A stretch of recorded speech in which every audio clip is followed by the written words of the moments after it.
All right, here it is. You're looking at the 2020 football schedule for the defending Pac-12 champs from Oregon. And they get going out of the gate with Stanford at home November 7th. They got back-to-back Friday night games in weeks 3 and 4, including that divisional crossover matchup with UCLA. Ashley Adamson Yogi Roth with you. And right now, Mario Cristobal, the head coach of the Ducks, joins us to weigh in on the schedule. Now, Coach, you've had about, 30 minutes to soak this in. What was your initial reaction to seeing the schedule? It was awesome to see that it's real. We've got word a few days back, or a week or so back, that we were playing football. And that right there was the ultimate just explosion of emotions and enthusiasm. And now this just solidifies and validates just everything. It's real now. It's real, and people could actually, it has teeth. They could put it to paper, see it. So there's a lot of value to that, a lot of juice that comes with that. So all in all, I guess the best way to say it is absolutely awesome. We agree and cannot wait to start watching you guys get practice reports. When we look at the schedule, you guys have 2 straight Friday night games, but you're not necessarily traveling a lot. Just one is down the road in Corvallis. When you look at that, what was your initial reaction? I saw it. It didn't hit me till about the 3rd or 4th time I had seen it. I've never been part of a successive Friday night scheduling situation, but I mean, you might pay a little bit on the front end because you're a day short, but you also gain that back on the back end. And at the end of the day, right now, I think the entire country is playing playoff football, right?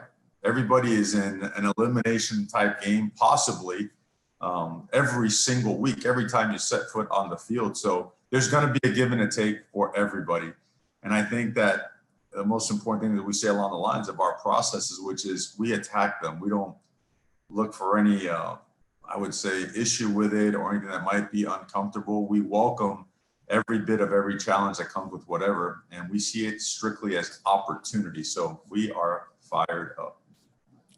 And Coach, there's a lot of opportunity. There's also a lot of challenges, obviously, along the way in a season in which you're playing during a global pandemic. In terms of the logistics around testing being in place and camp officially starting, can you kind of just get us up to speed on where you guys are right now as a program? Sure. We've been very fortunate. Our protocol has been off the charts. It's been, just about flawless. It's been as good as you can get. So we feel great about everything. We start camp on Friday. Now we have been having our strength and conditioning sessions, skill instruction sessions, walkthroughs, all things allowable, by the conference and by the NCAA. So we've been ramping up, and it looks a little bit different just because you've got to be careful. The guys have been away for 5.5 weeks. But they came back in really, really good shape, especially the frontline guys. Just being out there and watching them run, you can tell.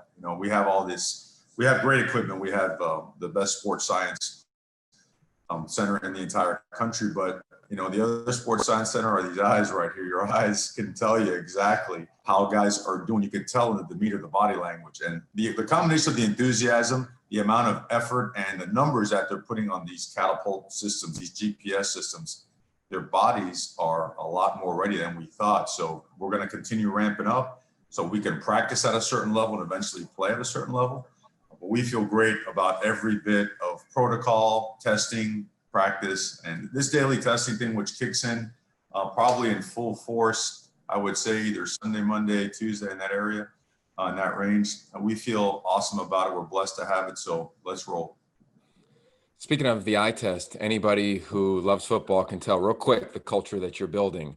They can also tell the players that you lost how talented they were. You had a few guys opt out, might be some of the best players, not only in the conference, but in the country. They left this culture that they helped build. What did you notice about the gap that's been there since your guys have been back, and how has it been filled, or is that still a work in progress? The guys are enthused because they see opportunity. And then there's no flinch in them. They know those guys are great players. Heck, they're some of the best players in college football and will be, first round draft picks. Heck, one of them might be a top 3 pick. They know the value of those guys. They recognize this, and they're super happy for them. And they know that guys can step up and get it done, right? The sport is an 11 man at a time opportunity for about 200 times a game. So they understand how that works. They're excited about the opportunity. And I'll tell you, the guys that opted out, they're excited for those guys as well. So all in all, it's going to be an unbelievable camp watching these guys compete. You know, the one thing that has remained consistent on this roller coaster year that we're on is that you guys continue to absolutely crush it in recruiting. And I know you're always thinking about it in terms of recruiting. What has it been like for you to get to know guys, to have them feel what your program is all about without, being able to be physically with them or have them on campus? Well, it's real is real, and real is real on this side of the country, the east side, on a Zoom, in person. It's just real is real. People in recruiting nowadays are advancing their processes. They're going to talk to players. They're going to find and they're going to seek former players and parents of players to find out exactly what is a program made of, what's the substance behind it. And it's besides the success on the field and academically, what has been built here is a brotherhood and a family that's beyond comparison. And it's just getting started. That's a big part. And I think that part of it, people, when you look at the opt-outs, yeah, you'd love to have that type of talent playing this year. But it's also hard not to see that, well, these guys are developing players at an extremely high rate, and they're going on and projected to be really high picks in the NFL draft. So we are holding ourselves to our word, and I think parents and players are seeing that. I cannot wait to see some of the freshmen that you brought in this past year. But a guy who's been there for a while now, has waited his turn, Tyler Shuck.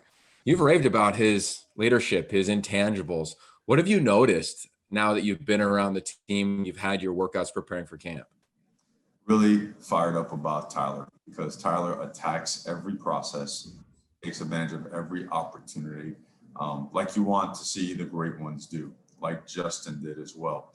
But he's his own man, and never have we tried to compare him to anybody else. And what we've seen so far out of him has been absolutely fantastic. This guy really is a team player. He's a natural leader. He's athletic. He can do it with his legs. He can do it with his arm. The range in his arm, his ability to get the ball out and get it out accurately, deep, intermediate, short, quick, has been off the charts. So Tyler is poised for a big-time college season. Mario, I think everybody understands right now that the success of any team this season is going to depend on the decision-making off the football field of 18 to 22-year-old young men.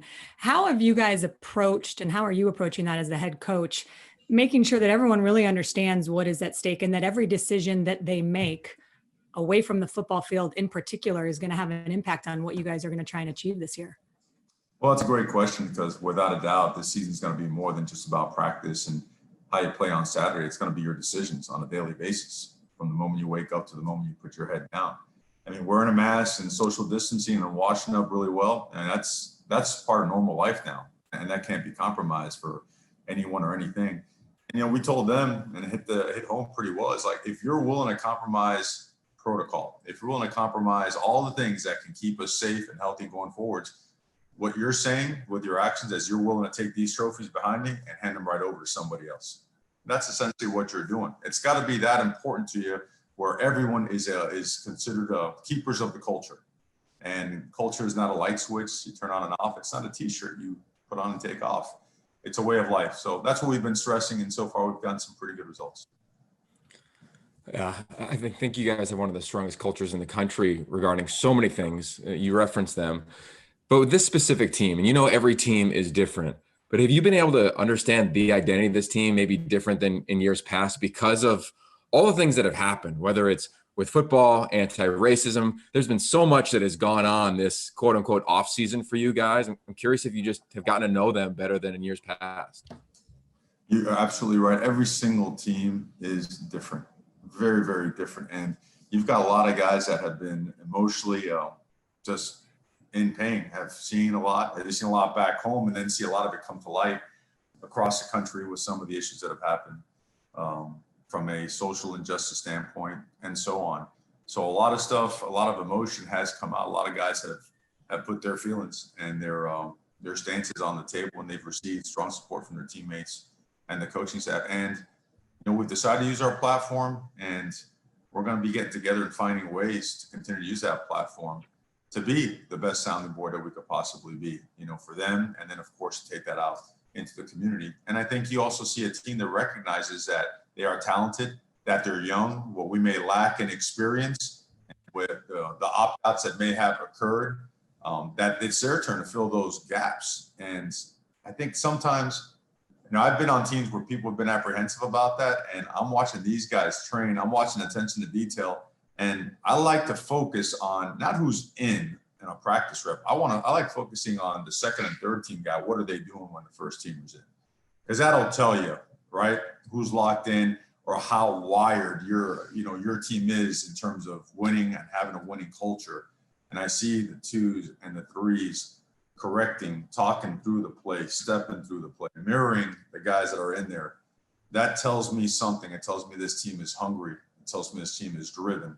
And we stress being humble. So combining those things are going to be just paramount for our team and its success, because we are going to have adversity. We are going to have challenges, and you wouldn't want it any other way. Yeah, you really don't want football to ever skip the painful steps that come with it. Our guys are looking forward to those challenges in camp, so we could take off and have a great season.